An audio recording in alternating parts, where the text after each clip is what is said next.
윤석열 대통령과 집권 여당 낯이 참 두껍습니다. 희생자 유족과 시민들의 뜻을 받아하는 국회의 이상민 장관 해임 건의안을 윤석열 대통령은 꿈쩍도 않고 사실상 거부했습니다. 대통령에게 거부권 행사를 요청하겠다던 국민의힘은 해임 건의안을 폄훼하며 국정조사를 흔들고 있습니다. 들끓는 민심에 대한 불복이자 의회 정치에 대한 불복입니다. 윤석열 대통령의 국정 기조는 시민과 싸우는 대통령입니까? 갓 반년을 넘긴 지난 임기 내내 국정 파트너인 야당과는 등 돌리고 언론과 화물 노동자는 사실상 주적으로 삼다시피 했습니다.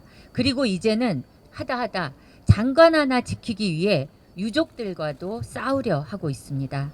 여당 지도부는 만나도 유족은 만나지 않는 대통령, 여당 지도부와 윤핵관의 거부권 행사 요청은 받아도 장관 파면하고 사과하라는 유족의 간곡한 요청은 무시하는 대통령. 윤석열 대통령은 피도 눈물도 없는 비정한 대통령으로 기록될 것입니다. 이상민 장관의 태도 또한 지적하지 않을 수 없습니다. 국회가 해임 건의를 대통령에 요구한 것은 비단 반복된 망언 때문만은 아니라는 걸 이상민 장관 스스로가 가장 잘 아는 일입니다.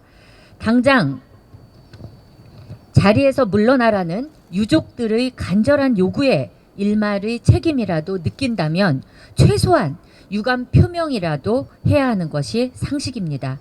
그런데 어떻게 입도 뻥끗하지 않을 수 있습니까? 대통령이 등 두드려 주니 가족 잃은 슬픔에 등허리 펴지 못하는 유족들은 보이지도 않는 것입니까? 부끄러운 줄 알아야 합니다. 윤석열 대통령이 결단하십시오. 수사에 재판에 시간 끌며 사건 축소하고 인사책임 회피하는 것은 윤석열 대통령이 그토록 강조했던 법과 원칙에 대한 자기 부정입니다.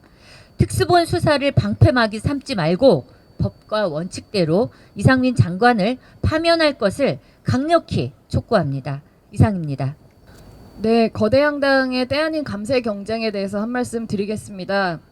예산안 처리 법정 시한은 물론 정기국회가 끝날 때까지 예산안과 세입 부수 법안들에 대해 합의를 이루지 못한 거대 양당이 급기야 때 아닌 감세 경쟁에 돌입했습니다. 이재명 더불어민주당 대표는 어제 최고위원회 회의에서 서민, 중산층을 위해 국민 감세를 하겠다 주장했고, 여기에 주호영 원내대표는 법인세를 낮추면 소액 주주들에게 혜택이 돌아간다며 법인세를 인하해야 한다고 맞서고 있습니다.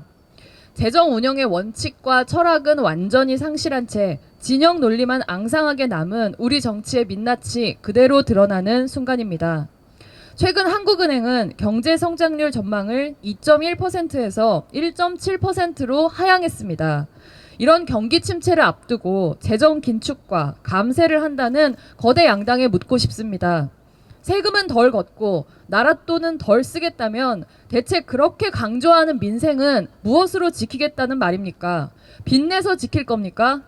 서민 감세든 부자 감세든 지금은 감세를 할 때가 아닙니다. 더구나 법인세 최고세율 인하는 투자나 고용 증가와 관계없는 부자 감세에 불과하다는 것을 우리는 이미 지난 이명박 정부에서 충분히 경험했습니다. 한편 근로소득자 면세자 비중이 40%에 달하고 법인세 신고 기업 중 절반이 세금을 내지 않는 지금 서민 감세는 깊은 고민 없이 부자 감세에 대응하기 위해 급조된 정치적 프레임일 뿐입니다. 170석 거대 야당이 예산 국면에 서민을 위해서 하겠다는 일이 고작 정치적 프레임 만들기 뿐입니까? 눈앞에 놓인 경기 침체는 물론 장기적으로 우리가 기후위기, 고령화, 불평등 문제를 해결하기 위해서는 세입 기반을 안정적으로 확충해 재정 지출을 늘려야 합니다. 그것이 서민을 살리고 우리 공동체의 지속 가능성을 지키는 길입니다. 거대 양당은 민생을 파탄에 이르게 할 때 아닌 감세 경쟁은 물론 감액 중심 예산안처럼 상대가 합의하지 않을 거라는 전제하에 벌이는 모든 치킨 게임을 중단해야 할 것입니다. 이러다가는 정말 다 죽습니다. 이상입니다. 네.